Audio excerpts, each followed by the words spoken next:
Hi అండి, ఎలా ఉన్నారు? నేను మీ కేదాని. ఈరోజు వీడియోలో నేను మ్యాగీతో స్పెషల్గా వడ రెసిపీని చూపించిపోతున్నాను.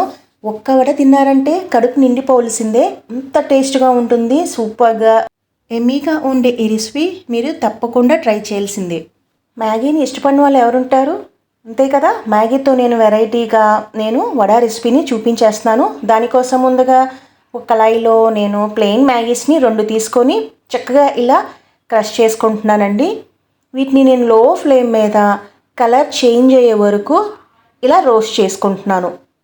సో ఇలా డార్క్ కలర్ వచ్చిన తర్వాత చూసారా, మీకు చూపిస్తున్నాను.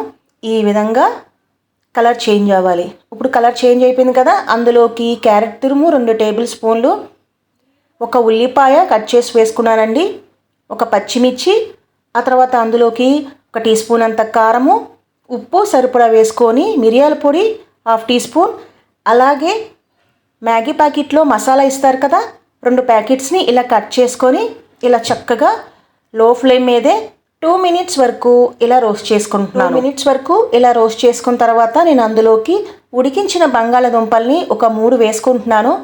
సో ఇలా గట్టిగా ఉండాలండి. బంగాళదుంపల స్మాష్ అంతా గట్టిగా ఉండాలి, జారుగా ఉండకూడదండి. సో ఇదంతా నేను బాగా 1 నిమిషం వరకు ఇలా మిక్స్ చేసుకుంటున్నానండి. ఇదంతా బాగా దగ్గరికి అయిపోవాలి. సో ఇప్పుడు దగ్గరికి అయిపోయింది కదా. ఇప్పుడు నేను మీకు చూపిస్తున్నాను చూడండి. ఇలా గట్టిగా ఉంటే సరిపోతుంది. ఆ తర్వాత ఇప్పుడు నేను స్టవ్ ఆఫ్ చేసుకొని ఒక ప్లేట్లో తీసుకుంటున్నాను. ఆ తర్వాత ఒక ప్లెయిన్ మ్యాగీని ఇలా క్రష్ చేసుకుంటున్నానండి. ఇప్పుడు చల్లారిపోయింది కదా పక్కన. సో నేను అందులో 2 టేబుల్ స్పూన్ అంత మైదా వేసుకొని గిన్నెలో వాటర్ని యాడ్ చేసుకుంటున్నాను. ఉండలు లేకుండా చక్కగా పల్చగా కలుపుకోవాలి. ఇప్పుడు ఎంత చక్కగా మిక్స్ చేసుకున్న తర్వాత ఇప్పుడు నేను ఈ పేస్ట్ని పక్కన పెట్టుకుంటున్నానండి. ఆ తర్వాత ఇప్పుడు నేను వీటిని చల్లారిపోయినాయి కదా, నేను ఇలాగా చక్కగా ప్యాటీస్ని చేసేసుకుంటున్నాను. ఇవి మీకు కొంచెం పగిలినట్టుగా వస్తే అందులో కాస్తంత శనగపిండి యాడ్ చేసుకుంటే సరిపోతుందండి. 2 టేబుల్ శనగపిండి వేసుకుంటే సరిపోతుంది. ఇప్పుడు ప్యాటీస్ చేసుకొని నేను అందులో డిప్ చేసుకుంటున్నానండి.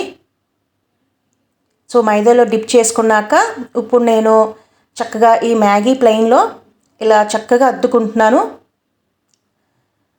చూసారా, ఈ విధంగా అద్దుకున్న తర్వాత అన్నిటిని ఇలా రెడీ చేసుకొని ఒక ప్లేట్లో వేసుకున్నాను కదా. ఇప్పుడు సరిపడా ఆయిల్ వేసుకొని మీడియం ఫ్లేమ్ మీద చక్కగా ఫ్రై చేసేసుకుంటున్నాను. ఇవి గోల్డెన్ కలర్ వచ్చే వరకు నేను ఫ్రై చేసుకుంటున్నానండి. చక్కగా తిప్పుకుంటూ ఫ్రై చేసుకోవాలన్నమాట.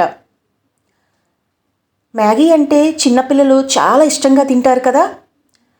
సో మ్యాగీ నూడిల్స్తో మనము చక్కగా ఇలా వడ రెసిపీని చేసుకున్నట్టయితే ఈవినింగ్ టీ టైమ్ స్నాక్స్కి కానీ లేదు మార్నింగ్ బ్రేక్ఫాస్ట్కి కూడా చాలా బాగుంటుంది తెలుసా. సో ఇప్పుడు మనకి కలర్ చేంజ్ అయిపోయింది కదా. ఇప్పుడు నేను తీసి ఒక ప్లేట్లో సర్వ్ చేసేసుకుంటున్నాను. మీకు చూపిస్తున్నాను చూడండి, చాలా బాగున్నాయి కదా. వీటిని టమాటో సాస్తో కానీ కచప్తో కానీ డిప్ చేసుకొని తింటే సూపర్గా ఉంటుంది. సో మరెందుకు ఆలస్యం, తప్పకుండా ఈ రెసిపీని మీరు ట్రై చేయండి ఫ్రెండ్స్. అంతేకాదు మరికొన్ని వీడియోస్ కోసం నా ఛానల్ని సబ్స్క్రైబ్ చేయండి, లైక్ చేయండి, షేర్ చేయండి.